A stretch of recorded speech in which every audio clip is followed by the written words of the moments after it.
Private Investigator revealed shocking video of my wife cheating, leading to revenge and DNA tests. I find myself in a situation that I used to only see in YouTube videos about infidelity. I used to watch these videos for entertainment, never imagining that I'd be in a similar spot myself. It all began when I received an unusual envelope in the mail. What caught my attention was the absence of a return address, and it had 2 stamps in the upper right corner. The handwritten address made me think it might be from an old military buddy trying to reconnect. When I opened it, the letter was addressed to Mr. Unknown, which I'm using to replace my name. Here's what the letter said. Dear Mr. Unknown, I'm sending you this anonymous letter to let you know that your wife has been having an affair with Mr. Bossman, who is involved with multiple women. I read the letter multiple times. The author wanted to remain anonymous and wanted me to know that my wife was having an affair with her supervisor. The mention of multiple women likely meant that the supervisor was involved with more than one woman. I had seen her supervisor once when I dropped my wife off at work. He was a tall guy, around 6 feet 4 inches or 6 feet 5 inches, bald, below average in looks, and out of shape, resembling a heavier golem. I knew my wife's type, and he didn't fit it. To give some context, during my time in the military, I focused on endurance training. But about 6 months before leaving, I decided to start lifting weights because I was tired of feeling fatigued during workouts. I gained 20 lbs of muscle. It may sound conceited, but my physical appearance improved significantly. However, at 5 feet 9 inches, I didn't consider myself a Don Juan. Nonetheless, with my new physique, I noticed a substantial increase in attention from women. They would check me out discreetly, and one of my wife's friends even subtly showed interest once. My wife, who was the jealous type, never seemed to notice any of this. As a religious person, I never took advantage of these opportunities or flaunted them to boost my ego. I didn't flirt or have affairs, it was just a confidence boost. My wife's only comment was, if your neck disappears, you need to stop, which was a bit underwhelming but made me believe she loved me for who I was, not just my body. Returning to the letter, I took it with a grain of salt since there was no concrete evidence. Confronting my wife wouldn't help because if she denied it, what else could I do? I lacked evidence, and if there truly wasn't an affair, confronting her without proof would drive it underground. Suspicion alone wasn't enough, as voicing my suspicions would make her think I didn't trust her. What if I was mistaken? Having solid evidence was crucial. Let me provide some background about us. I'm 35 years old and my wife is 33. We met in college and got married shortly after. I also enlisted in the military, and during our time together we had 3 kids, a 9-year-old boy and 2 girls, aged 7 and 5. My wife was I made this decision to start over in the corporate world from the bottom up, primarily to be a more present father for my children, as I hadn't spent much time with them before and had never changed a diaper. Regarding my decision to leave the military, my wife wasn't thrilled about it at all. In short, she doesn't handle uncertainty well and felt comfortable in the life we had built together in the military, despite her complaints about my frequent absences. Now that I'm no longer in the military, she presented me with a long list of demands regarding where we should live, how much money I needed to earn, and other factors to make her feel comfortable and ensure security for her and our kids. She cried a lot during this period. As everyone knows, you have to go where the job opportunities are, but I did my best to meet her criteria, and we were incredibly fortunate. In the civilian world, I fulfilled all her requirements. I secured a job in the right state, within driving distance of my parents, whom she loves. I'm earning what military personnel would consider a significant income, in the 6 figures. We're in an area with excellent public schools and low homeowner association fees where everyone is polite. Oh, and did I mention that she had always complained about not being able to start her career because we moved so frequently in the military? Which is true. She expressed her desire to utilize her degree in logistics and supply chain management. She began her job search, and within 3 months, she landed her dream job, if you can call it that.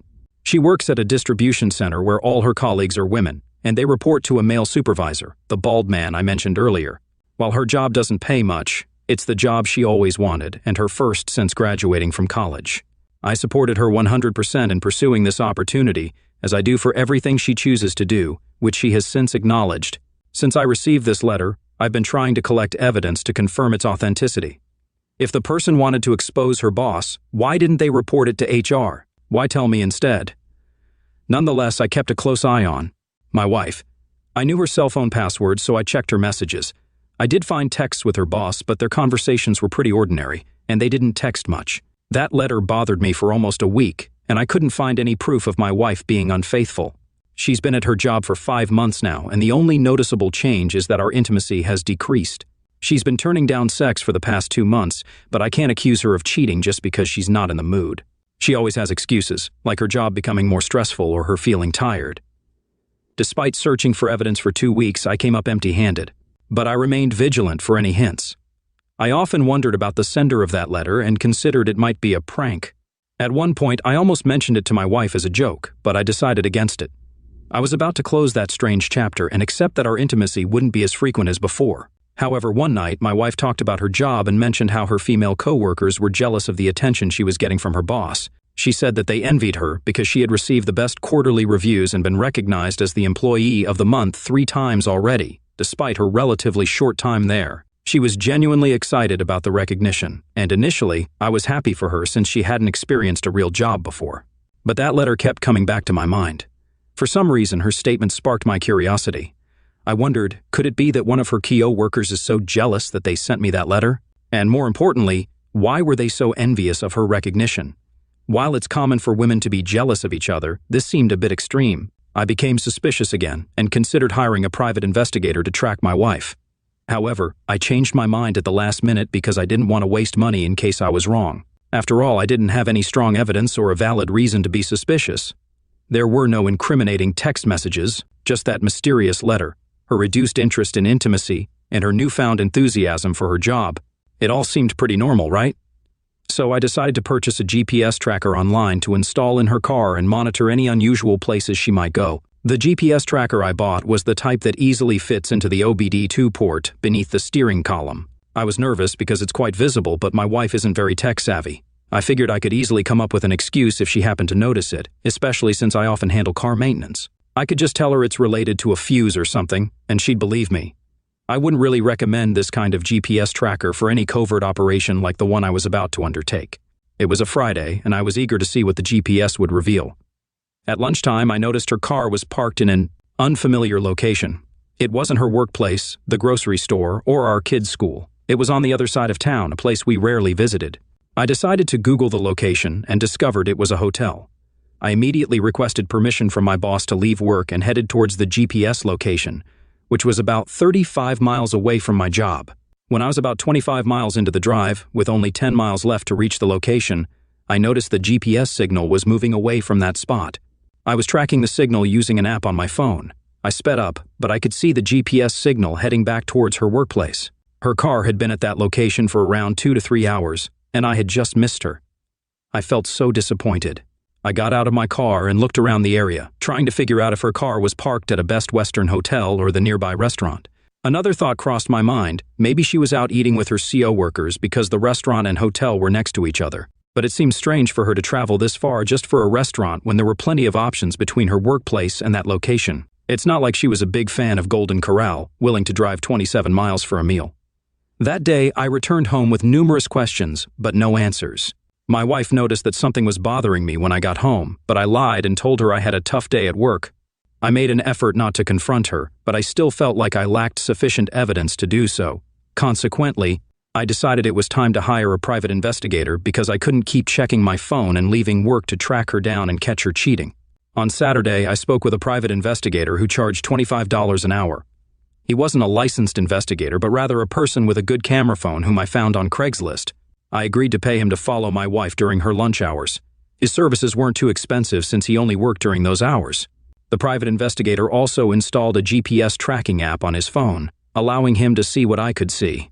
I informed him about the incident involving the Best Western and Golden Corral and showed him the location. Monday through Thursday passed without any noteworthy events. Everything was routine. Then on Friday, the private investigator alerted me to some movement. He texted me that my wife was driving toward the location of the Best Western, and he was tailing her. I opened the app to confirm his report. Since he knew her destination, he went ahead of her and arrived there before her. When my wife got there, she went alone into the hotel. The private investigator took photos of her entering the hotel and followed her inside. He was also aware of her boss, as I had described him, so he knew what he looked like and the car he drove. The private investigator sat in the hotel lobby and discreetly recorded my wife entering the elevator. He managed to join her in the elevator, which was a risky move as it could have blown his cover if she had seen him multiple times and recognized him. I suppose you get what you pay for. The private investigator noticed that she got off the elevator on the 3rd floor and recorded everything. He didn't follow her out of the elevator on the 3rd floor but returned to the lobby and waited. About 3 hours later, he saw her boss exit the elevator, go to the front desk, check out of the hotel, and head to his car. He recorded the entire sequence. 10 minutes later, my wife emerged from the elevator, went directly to her car, and the private investigator kept this on tape as well. My suspicions were confirmed. She was cheating on me with that bald guy. I now had all the evidence I needed to confront her. The private investigator sent me all the recordings and pictures to my Dropbox. I compiled them into one video and came home early, before she did, with my laptop and the envelope I mentioned earlier in my post. If you were to inquire about my feelings at that moment, I would say I felt surprisingly calm because I had been mentally preparing myself for this exact situation. When she returned home, I summoned her to the kitchen. My laptop was on the countertop, where I had compiled the recordings into a 30-minute video that showcased her arrival at the hotel, exiting the elevator, her boss emerging shortly after, followed by her. I presented the video to her, and within less than 2 minutes of watching, she fully comprehended its content. She turned to me with an apologetic expression and uttered, "I can explain." Tears welled up in her eyes as she repeated, "I'm sorry." I silenced her and pointed at the screen, urging her to keep watching. Despite her attempts to turn around and explain herself, even attempting to get me to stop the video, my anger grew. I grabbed her by the back of her hair, forcing her to face the laptop. I pointed at the screen and harshly told her to keep watching. "You know what you did." As she cried softly and continued to watch, I held her hair throughout the entire video. She continued to sob and tremble. I could tell from the fear in her eyes that she was terrified of me, as she had never seen me this furious before. I must clarify that I am not a violent person, and I had never laid a hand on her or any other woman in such a manner before. However, I made an exception on that particular day. After we finished watching the video, I forcefully pushed her to the floor, causing her to fly across the room. I had a strong urge to physically harm her, and I yelled at her, accusing her of sleeping with her boss just 5 months into her new job, and who knows how many others. She responded through tears, claiming it was the only time she had cheated. I asked her how long it had been going on, and she confessed that it had been 2 months. She stated that she didn't care about him. The sexual encounter meant nothing to her, and she couldn't explain why she had done it. I yelled at her, demanding that she start talking, or I would resort to violence. She confessed to everything, admitting that she wasn't genuinely attracted to him, but, because other women were interested in him, she wanted him too, almost like it was a competition. I believe it had to do with him being the male boss in a predominantly female workplace. According to her, he was involved with other women as well. I couldn't comprehend how my once beautiful wife was involved with this guy, who resembled Gollum. She was doing so merely because other women were interested in or already involved with him. It seemed like she had forgotten that she was married while engaging with this guy and denying her husband intimacy. What kind of world were we living in? It appeared that she was with him more out of competition than anything else. I was extremely upset, and words couldn't express it. I felt like my previously pristine image of my wife had been tarnished. That night, I called her derogatory names and told her I didn't want to see her again. I kicked her out of the house because I couldn't stand the sight of her, and she went to stay with a friend. That night was incredibly stressful because I had to feed and put my kids to bed, and I didn't know where anything was in the house. I was running around like a headless chicken, trying to resist calling my wife because my 5-year-old was crying. My wife had always been the stay-at-home mom and more involved in my kids' lives than I was. I was the breadwinner, and she was the homemaker. I thought we made a great team, until now. She had destroyed everything because she was trying to compete with other women, disregarding the fact that she was married. She displayed very immature behavior. According to her, the female employees working under this guy, Gollum, were throwing themselves at him, even those who were married. It was a competition among grown women, married women, which was baffling to me. Grown women were acting like college girls, and I suspected that one of these women might have sent me that letter. Why would grown women compete to be involved with an unattractive troll-like man? This guy disgusted me, taking advantage of his female employees and turning their workplace into a disgraceful mess. I want to get a divorce, and I want her to suffer the consequences of this betrayal. However, I had relied on her to maintain our home, so it would undoubtedly take some adjustment. My unfaithful wife has been texting and calling me since yesterday, seeking permission to return home. I didn't get much sleep last night, and I have to go to work this morning. She knows where everything our kids need, including their medication, is kept. My 7-year-old daughter requires special attention due to allergies and being selective about things, which my wife is good at handling. My 5-year-old daughter can also be challenging to take care of. I dropped my kids off at school and left work early to pick them up. It wasn't as bad as I expected, but I was quite tired. During this time, I haven't been responding to my wife's texts or calls. That evening, I called her back and told her to come home. When she arrived that night, it surprised me because she came with her older sister, perhaps out of fear of being alone with me. Her sister lives 90 miles away from us. My wife must have confided in her about her infidelity and sought her support. My sister-in-law, who married young and is now divorced, bears a striking resemblance to my wife. They could be mistaken for twins, but she's 2 years older, and we've always gotten along well. She's more knowledgeable and respectful compared to my wife. My sister-in-law and I have had a good relationship for as long as we've known each other. My wife is the spoiled one in the family, and her older sister often has to clean up her messes. While I wasn't in the mood for reconciliation or playing nice with my wife, I was glad to see a friendly face, even though I thought my sister-in-law would always be behind her sister. Family bonds are strong. I appreciated her coming to mediate for my wayward wife, as she could relate to what I was going through due to her own experience with her husband's infidelity, which led to their divorce. My sister-in-law took me aside and explained that she wasn't there for my wayward wife, but for the sake of the kids. She acknowledged that my wife could be immature and suggested that, for the children's well-being, I should allow my wife back into the house. We could try an in-house separation and see how things develop from there. After our conversation, I have to admit that my sister-in-law has a way with words because she managed to calm me down enough to tolerate my wayward wife's presence. I glanced at my wife, who was sitting in the corner with a red face and swollen eyelids, as if she had been crying for days, trying to avoid making eye contact with me. It gave me some satisfaction that she understood the impact of her betrayal on me. When my kids emerged from their room and welcomed her, it eased the tense atmosphere and warmed my heart. I truly wish she hadn't betrayed me and had remained faithful. Seeing her with my kids was something I cherished because she was an excellent mother but not so great as a wife. We lived in a 3-bedroom apartment, so my wayward wife and her sister shared the guest bedroom while the kids stayed in the 3rd bedroom. My wayward wife came out of the bedroom after putting my kids to bed and began cooking dinner while I sat on the living room couch with my sister-in-law watching TV. As my sister-in-law started talking to me, I could sense her intention.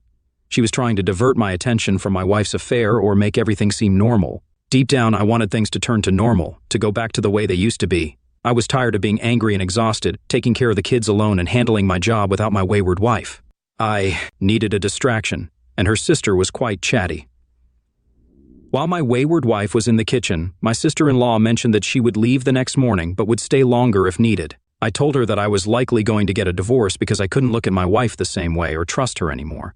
My sister-in-law understood and didn't try to persuade me otherwise. After my wife finished cooking dinner, she served both of us without making eye contact or saying a word. The next morning, my sister-in-law departed, and we continued with our daily routine.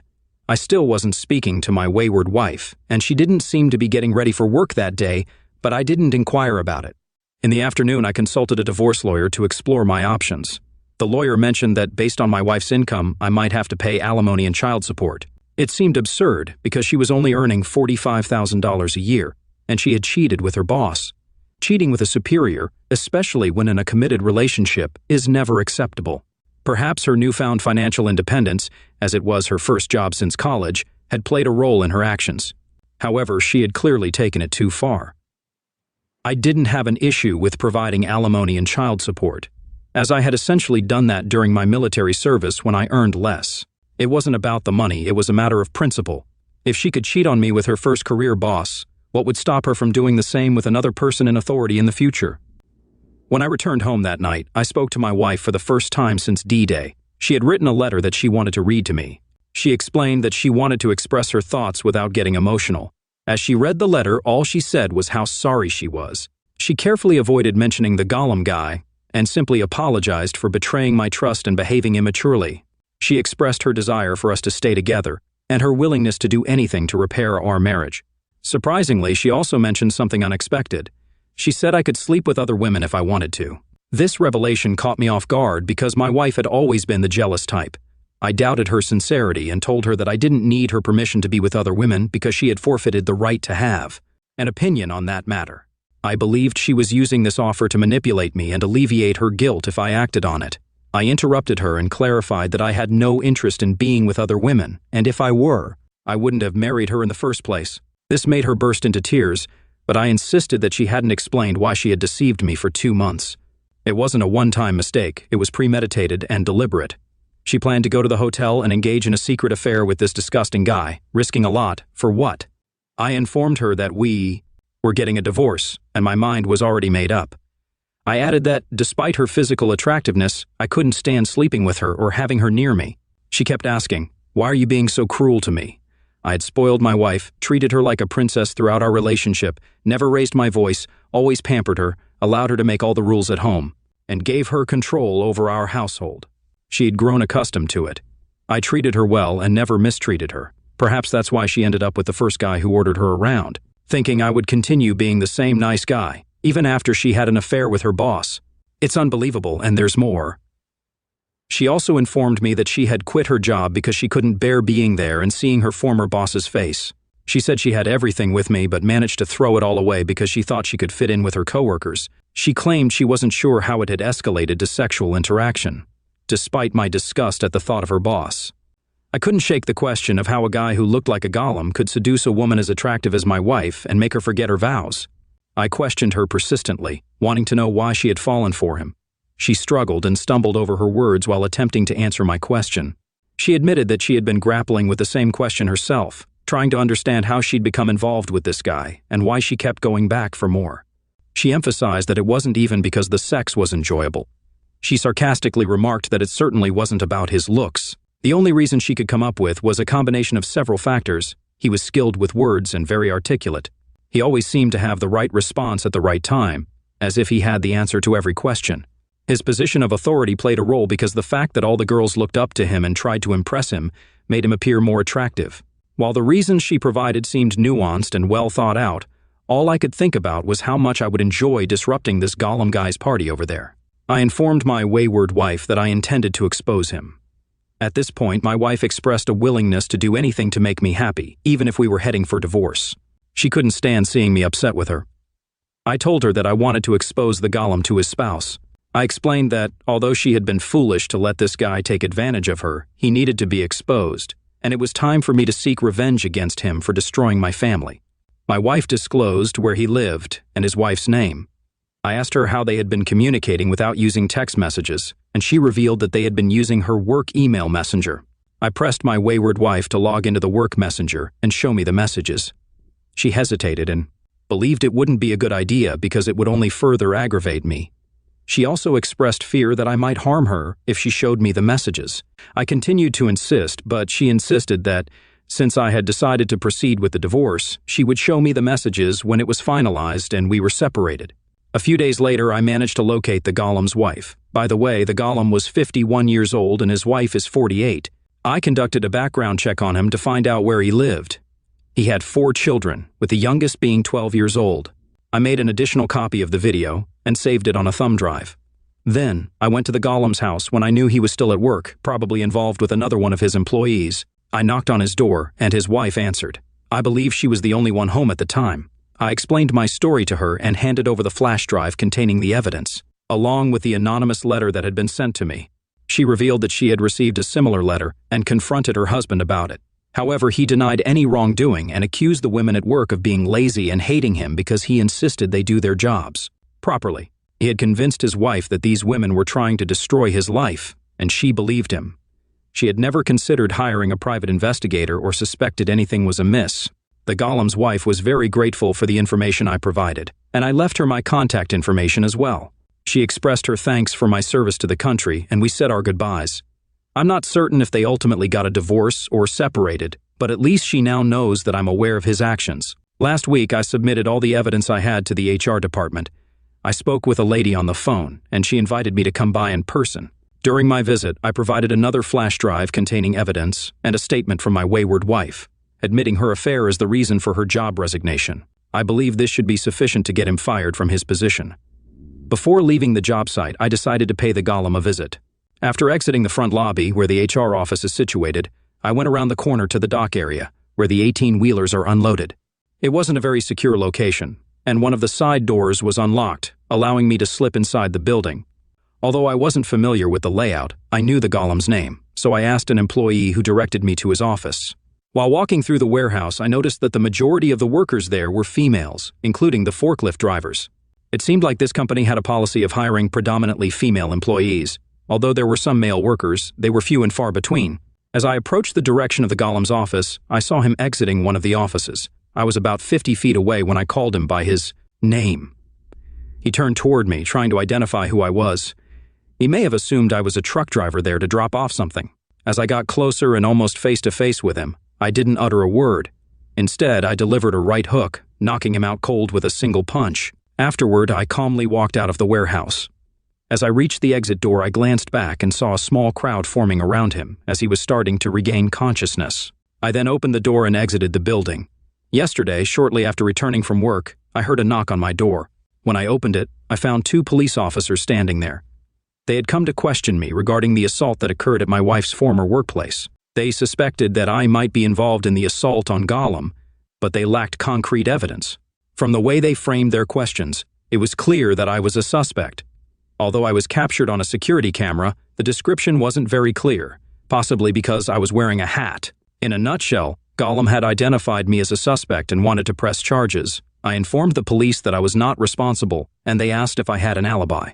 I confirmed that I was at home with my wife, and they requested to speak with her.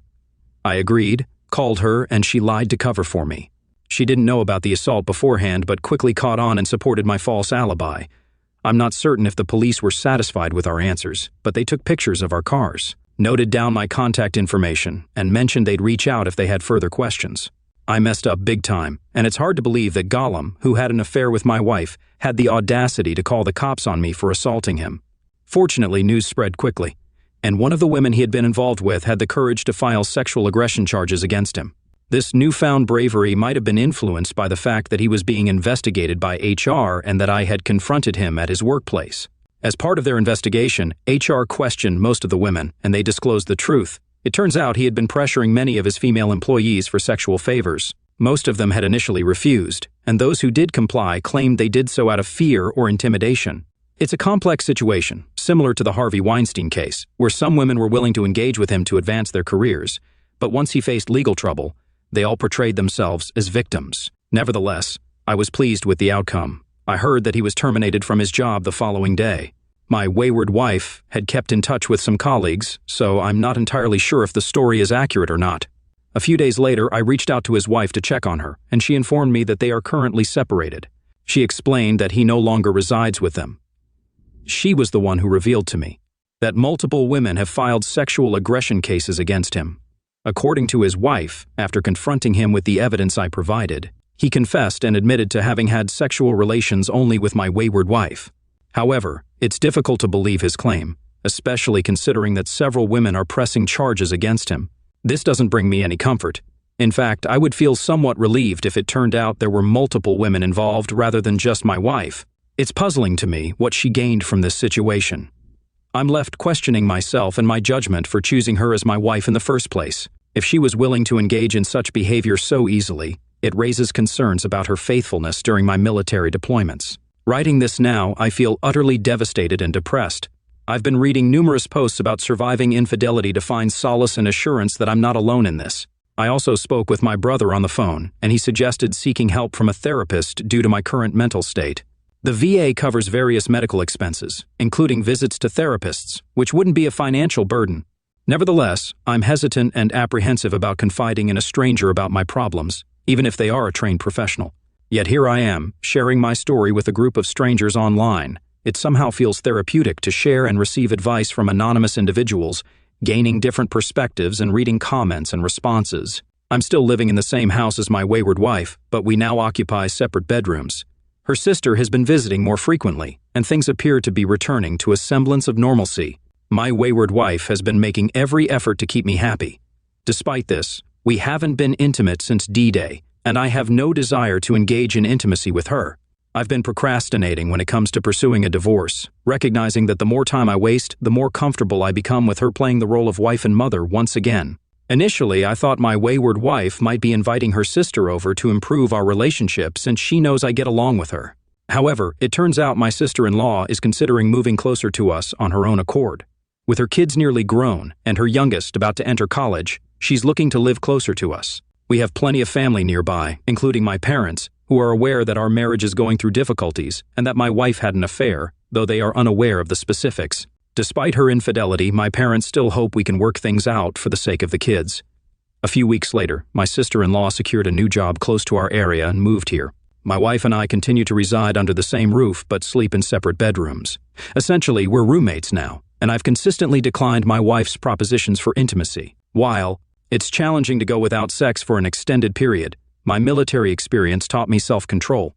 My sister-in-law has been visiting more frequently, and it seems she's more interested in spending time with me than with her sister or the kids. My wayward wife noticed this and addressed it with her.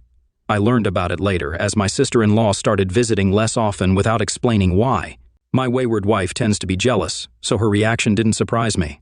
It may have been for the best because I was beginning to develop feelings for my sister-in-law. Despite having harbored a long-standing attraction to her, I never acted on those feelings due to my marriage to her younger sister. I was contemplating whether to reconcile with or divorce my unfaithful wife.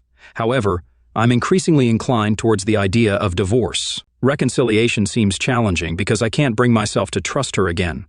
Trust is a fundamental element in any successful relationship, and I can't share a bed with someone I can't trust. She had a 2-month affair and denied me intimacy during that time, which in my view is an unforgivable offense. My wife believes there's a chance for reconciliation, and I've noticed she's been putting in considerable effort to seduce me. She's taken to wearing seductive lace nightgowns around the house, often without underwear or a bra. I'm aware that she's trying to love-bomb me and seduce me, and unfortunately she knows my weaknesses well. It worked, as we ended up having closeness in the kitchen that night. Here's how it unfolded. I was getting something from the refrigerator, perhaps a beer, and, as I walked by, I noticed her with her back to me, resting on the kitchen counter while preparing fruits for our kids' school lunch. She was wearing a transparent lace robe with no panties or bra. I tried hard to resist, but I couldn't, because she had been parading around the house in that attire earlier, and she had already gotten me aroused. So as she leaned on the counter, her back to me, I approached her from behind. I put my hands on her hips, pulled her towards me, and then gently moved her into a standing doggy position. I lifted her lace robe, and that's when things escalated. It was probably the most passionate encounter we've ever had. It wasn't the slow, romantic lovemaking we were accustomed to. It was raw and passionate, purely driven by my pent-up desires. I noticed she reached climax more quickly, and her body responded more intensely than ever before. I'm not sure if it was my imagination, but her reaction was unlike anything I'd seen in our 10 years together. During that time, we'd always had slow, tender sex, nothing aggressive or rough. We only stopped because she was getting too loud, and our kids were starting to hear her and were coming out of their rooms. I was still in a daze when the kids interrupted us, and I should have suggested we continue in the bedroom. But instead, I went to the bathroom to finish alone. Unfortunately, last night, I had a quick sexual encounter with my unfaithful wife, and it revealed something new about her that I wasn't aware of. I discovered that she enjoys a bit of rough and aggressive intimacy. This revelation was surprising to me because I thought I knew everything about her. Before meeting her, I had limited experience with women, and I remained faithful to her throughout our marriage. It felt like I had married a stranger. In our usual marital intimacy, I let her take the lead, paying close attention to her desires. I've read books on how to please a woman, and most of them emphasize listening to her body's cues. Even the late Bernie Mac had a comedy skit about that. I felt like I had been engaging in conventional sex throughout our marriage, which might not have been what she truly desired. Last night, I took control and did what I wanted, disregarding her preferences, and surprisingly, she responded positively and reached climax faster. What troubled me the most was wondering what else I didn't know about my wife. I began to question myself, wondering if it was my fault that she cheated. Perhaps if I had been more assertive and rough in bed, she wouldn't have strayed with the first guy who took charge. Maybe that's what she craved, her fetish, and I failed to recognize it until now. I felt like all the marriage advice I had read was either inaccurate or didn't apply to her. Last night, it seemed like her body responded to my dominant approach, and my self-focus disconnected from her desires led to her heightened response. Maybe she enjoys being controlled, wanted someone to give her commands. I had always been taught to be polite and gentle with my wife, likely reading the same books on intimacy that my priest did. I'm starting to think that her infidelity may have been due to my ignorance about certain aspects of her desires. I really wanted some guidance on this, but I have no one to turn to for such questions. Outwardly, I may appear as the strong, aggressive military guy trained for combat that I should undergo STD testing and consider paternity tests for my children, which is a sensible idea. My kids strongly resemble me, so I find it hard to believe they aren't mine. I used to be confident that my wife didn't cheat on me while I was in the military, but not anymore. These past few weeks have taught me that I don't know as much as I thought I did. I mean, if I hadn't received that letter about her infidelity, she might still be involved with Gollum to this day. I often wonder if his assertiveness played a role in her continued attraction to him. Yesterday, I took an STD test, received the results the same day, and, unfortunately, I tested negative. Additionally, I decided to go through with the paternity test, as many of you suggested. I collected saliva swabs from 3 of my children for this purpose, all without my wayward wife's knowledge. I'll receive the paternity test results in about 4 weeks. I'm not overly concerned about the paternity test results because I believe my kids are mine, and the timing of their conception aligns with when I was at home. During my time in the military, we lived in on base housing provided for married service members. As for an update, there's not much to report at the moment. I'm still contemplating moving forward with the divorce. My lawyer has drafted the separation agreement, and it turns out that I will be required to pay her alimony. This won't be much different from our current arrangement, as I've been providing her with financial support since she was a stay-at-home mom. Currently, we're on speaking terms but sleeping in separate bedrooms, essentially living as roommates. We haven't engaged in any intimate activity since our unexpected encounter on the kitchen counter. She's been making efforts to win me back, but I've been avoiding her, staying out late, hanging out with friends after work, and sometimes not even returning home. She calls my cell phone to check on my whereabouts, but I choose not to answer. She's noticed that I'm emotionally distant and feels that I've mentally checked out of the marriage. I should have initiated the divorce process weeks ago, but I'm hesitant due to my aversion to change. I'm also concerned about managing my demanding job while sharing custody of the children. When we do separate, I'll likely aim for a 70/30 custody arrangement in favor of spending more time with the kids. I adore my children and cherish every moment with them. They often prefer to spend more time with me than with my wayward wife because I tend to indulge them, buying them presents and being lenient, while she takes on the role of disciplinarian. I occasionally hide the gifts I purchase for my kids to avoid my wayward wife's scrutiny, although she usually discovers them eventually. I am the primary breadwinner, and she has been the homemaker, and this arrangement has worked for me. The police haven't contacted me yet regarding the assault, and I hope it remains that way. I've heard that a civil case has been filed against Gollum, but I'm not sure if he's in jail or what happened to him. Apparently, before I intervened, none of these. Women thought it was a good idea to report him to the HR department for sexual aggression or a similar offense, maybe because they felt their voices wouldn't be heard. I suppose my actions of confronting and humiliating Gollum gave them the courage to stand up against him. Yesterday, I received the paternity test results, and they confirmed that all 3 kids are indeed mine. Thank goodness for that. It looks like I'll be proceeding with the divorce. As I mentioned earlier in this post, I have no qualms about financially supporting my wayward wife. I had informed her beforehand that I would be serving her with divorce papers, and she cried. But she understands there's no turning back. Despite all the embarrassment and pain she caused me, I genuinely wish her well. I have no doubt that she will find someone else soon because she's still a very attractive woman. However, it's the end of the road for both of us. In our conversation before serving her, we discussed her future, and she mentioned getting a part-time teaching job to keep herself occupied. We agreed that I would continue to provide her with an allowance of $3,000 per month, including child support, so the money will be for her and my kids. I've heard that it might not be a wise idea to avoid the legal system, but I have reservations about having more government involvement in my paycheck. Finally, we completed the divorce agreement with both our lawyers present. It was an amicable divorce, and I hold no grudge against her. She clearly regrets her actions and took responsibility for them. I've forgiven her for the sake of my kids, but I'll never trust her or consider reconciling. I recently found a nice 2-bedroom apartment in a good area of town. There are plenty of beautiful women around, and I never had the chance to date since my wife was the only woman I'd been with. It's not as easy as it seems to muster the courage to ask a girl out because I've never really learned how to date. But I'm still an attractive guy, and women do check me out from time to time, so I like my chances. One more thing. My sister-in-law has been visiting my apartment more often now that I'm no longer living with my wayward wife. It's clear that she's attracted to me, and we've been spending more time together. I don't know where this is headed, but I'm not interested in dating her, and I think she understands that. Nonetheless, we both enjoy each other's company.